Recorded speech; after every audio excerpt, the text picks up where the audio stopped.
ఇక రెండో సెగ్మెంట్ చూసుకుంటే నిజామాబాద్లో 2019లో భారతీయ జనతా పార్టీ గెలిచింది. అప్పటి ముఖ్యమంత్రి కేసీఆర్ కూతురు సిట్టింగ్ ఎంపీ కల్వకుంట్ల కవిత, అదేవిధంగా అరవింద్ ధర్మపురి కాంగ్రెస్ నుంచి అప్పుడు మదయాష్కి పోటీ చేశారు. ఈసారి మదయాష్కి పోటీ చేయట్లేదు కాబట్టి నిజామాబాద్లో మనం పోల్కి సంబంధించింది 3 వారాల క్రితము చేసినటువంటి పోల్, అప్పుడు పెట్టినటువంటి పోల్లో 13,000 మంది మనకు పోలింగ్లో పాల్గొన్నారు. ఈ 13,000 మందిలో 74% మంది బీజేపీ వైపు వచ్చింది, 10% మంది కల్వకుంట్ల కవిత పైన, 17% మంది రెండవ స్థానంలో కాంగ్రెసు, మూడవ స్థానంలో టీఆర్ఎస్ ఉన్నది. సిట్టింగ్ ఎంపీగా ఉన్నటువంటి కవిత 2019లో ఓడిపోయింది.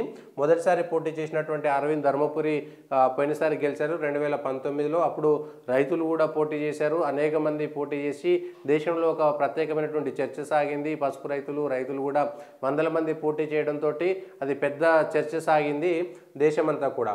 అప్పుడు దాంట్లో కూడా భారతీయ జనతా పార్టీ గెలిచింది.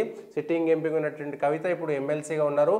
13,000 మంది మనకు ఈ పోలింగ్లో పాల్గొన్నారు. ఇవన్నీ కూడా పొలిటికల్ వాయిస్ను ఆదరిస్తున్నటువంటి ప్రేక్షకులు, వాళ్ళు ఇచ్చినటువంటి ఓట్లు 13,000 పెట్టినటువంటి పోలింగ్కి వాళ్ళే ఓట్లు వేశారు. ఈ ఓటింగ్లో కూడా టీఆర్ఎస్ పార్టీకి సంబంధించినంత వరకు 10% మాత్రమే ఉంది.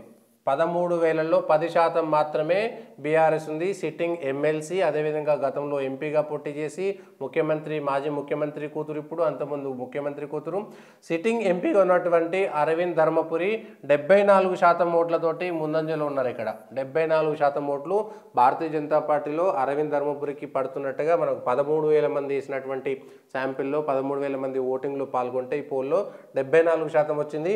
కాంగ్రెస్లో జీవన్ రెడ్డిని మనం పెట్టాము, అది అభ్యర్థి మారతాడా లేదా తెలియదు. బీజేపీలో అయితే సిట్టింగ్ అదే ఉంది.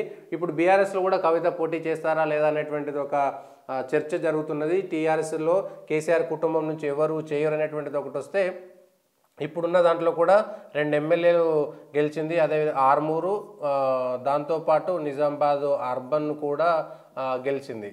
అర్బన్ గెలిచినటువంటి దాంట్లో 2 సీట్లు గెలిచింది. పోయినసారి 1 సీటు కూడా లేనప్పుడు ఎంపీ గెలిచింది, ఈసారి 2 సీట్లు గెలిచింది. కాంగ్రెస్ కూడా గెలిచింది. అదేవిధంగా జగిత్యాలలో, అదేవిధంగా కోరుట్లలో కూడా గెలిచింది. ఎమ్మెల్యేగా అరవింద్ ధర్మపురి కోరుట్ల నుంచి పోటీ చేసి ఓడిపోయారు.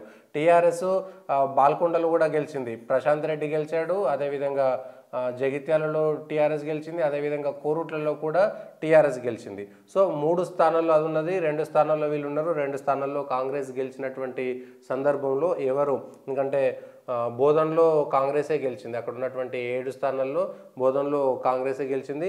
నిజామాబాద్ రూరల్లో కూడా కాంగ్రెసే గెలిచింది, భూపతి రెడ్డి.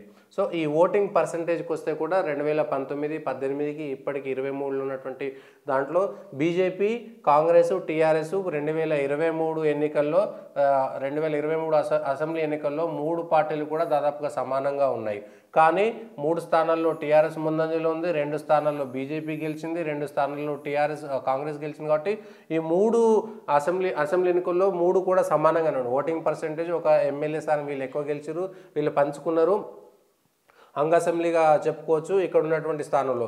కానీ పార్లమెంటుకి వచ్చేసరికి ఎన్నికల్లో మాత్రం 74%తో అరవింద్ ధర్మపురికి 74% ఓట్లు పడుతున్నాయి. అంటే మోడీ ఫ్యాక్టరు. పార్లమెంటుకి వచ్చేసరికి ఈ టీఆర్ఎస్, కాంగ్రెస్ ఏది ఉంటుందనేటువంటిది మెదక్లో చూసాం, ఇక్కడ బీఆర్ఎస్ మాత్రము 3వ స్థానంలో ఉంటుంది. ఈ ఓటింగు మోడీకి, నాన్ మోడీకి ఇష్టం ఉంటే ఓటేస్తారా, లేదంటే రాహుల్ గాంధీకి ఇష్టం ఉంటే ఓటేస్తారా, ఎవరికి ఓటేస్తారా అనేటువంటి దానిపైనే జరుగుతుంది.